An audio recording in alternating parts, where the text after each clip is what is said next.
Это означало сохранить ислам, сохранить свою веру, сохранить свою весьма славную историю.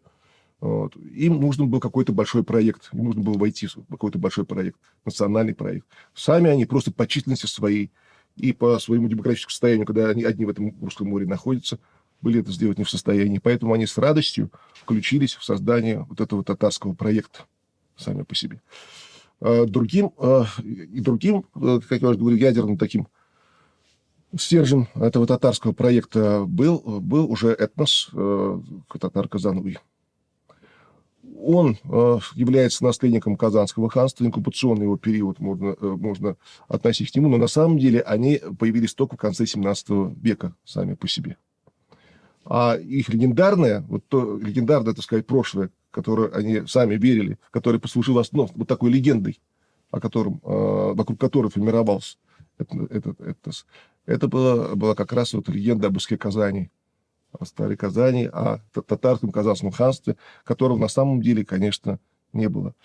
Потому что в те времена, когда существовало Казанское ханство, сам этноним татар носил совершенно иное значение.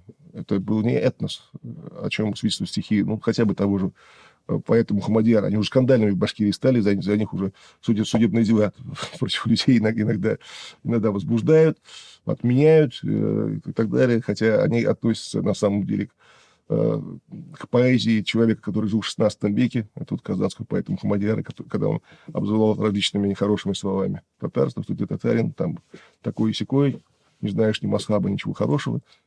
Вот. И так далее. Почему он так говорил? Причем, обратите внимание, это говорил не какой-нибудь крестьянин, это говорил человек из тогдашней интеллектуальной элиты. Потому что татарами тогда они называли людей, которые пришли с дружиной хана Улуг-Мухаммеда. И эта дружина, она состояла из 4 кланов. Барын, Ширин, Аргын и Кыпчак. Это были чужие для этого местности люди. Не настолько чужие, как норманы для саксов, но все-таки достаточно чужие настолько, что они не желали смешиваться с местными потомками булгарского и капчакизирующегося булгарского населения.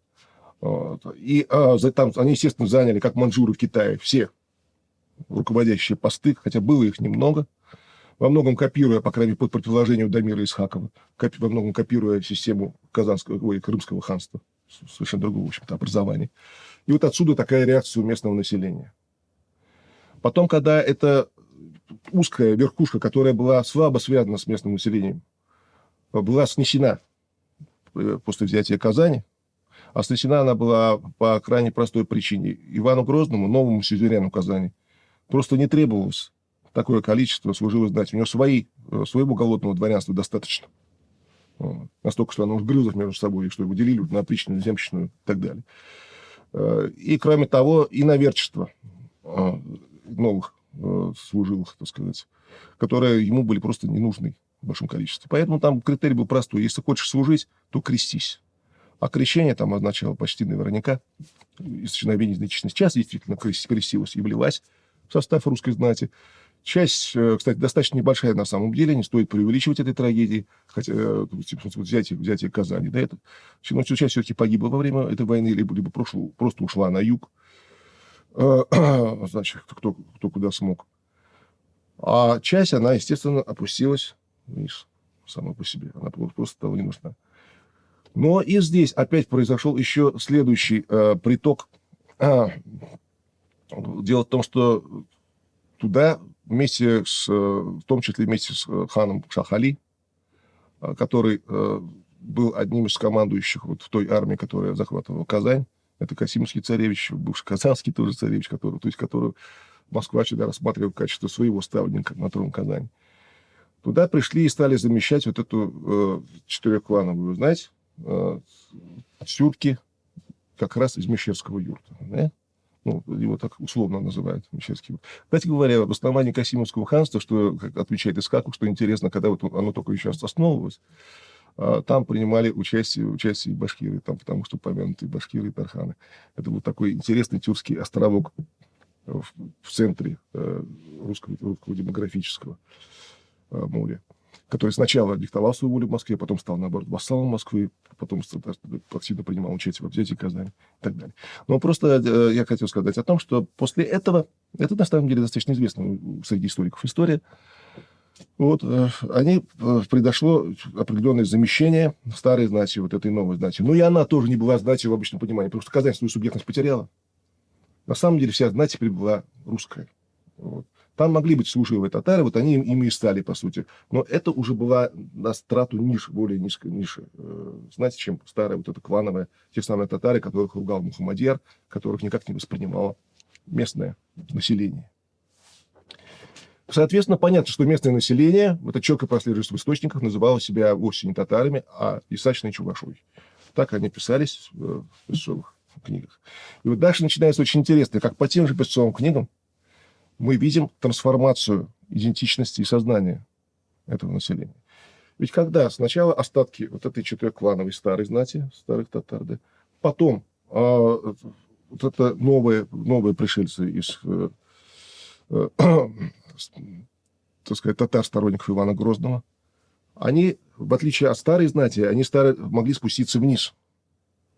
Потому что у них не было вот этого такого жесткого установки, как у маньчжуров в Китае, или как сначала у норманов по отношению к саксам. Да? У них ее не было.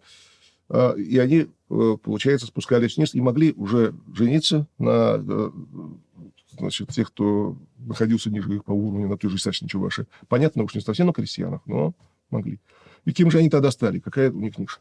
Поскольку люди креативные, знакомые с военным делом, повидавшие мир и так далее, стремящиеся к чему-то. То есть они стали вот теми дрожжами, которые стали формировать новую идентичность. Как раз прошло 3 поколения, люди уже забыли о том, как все происходило в действительности, и возникла легенда об Иске Казани, о каком-то старом, как город Китиш в русских, татарском Казанском ханстве. И название, которое им давали другие, поскольку чужаков называли татар, как Мухаммадьяр, они стали давать, они принесли на это новое образование, новому народу, следы которого мы видим только примерно с конца 17 столетия, когда Исачная Чуваша стала писаться Исачные татары. Естественно, в номенклатуру служилых татар и так далее. Это все происходило не одномоментно. Поскольку сам все татар, это слово само было очень сложным и обладало скорее сословным смыслом. Вот чемоданные татары, служилые там, и так далее. Для русских это было примерно то же самое, как немцы. Вот Лефорт не был немцем, например, на самом деле. Но он для Петра немец. То есть любой не православный, кто с Запада, тот немец. Любой, кто с Востока, тот татарин. И поэтому даже в 19 веке у Хаджи Мурат, аварец у Льва Толстого, он у него татарин. Хотя Лев Толстой, конечно, прекрасно знает, кто он на самом деле по национальности.